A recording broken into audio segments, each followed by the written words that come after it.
Well, I think the success is that you don't need to be the same ethnicity as the story you're watching to identify with it if the story is told well, right? So I remember seeing Fiddler on the Roof when I was 6 years old, and Jews in Russia could not be further from my Puerto Rican family in Washington Heights, but a father dealing with, am I letting my daughter grow up in this tradition or break this tradition that we've grown up with? I related to that. I wept at the end of that show.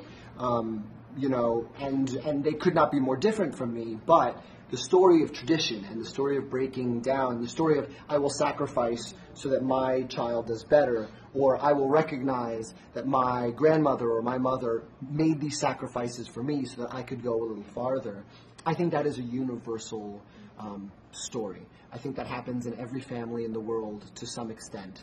And that's why we had the success, because people recognized a part of their own family story in seeing the show. Or it was the love story. Or it was, I went to college and I didn't do as well as my parents' expectations. I get a lot of young women who come up to me and say, I was Nina and I was the smartest kid back in my hometown, but then I got to school and everyone was as smart as me and I didn't know who I was anymore.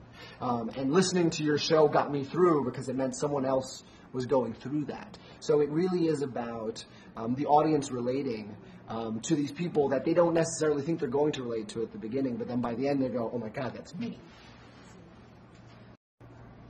Hi, Japan. It's Lin-Manuel Miranda. I hope you come see In the Heights in Japan. Thank you.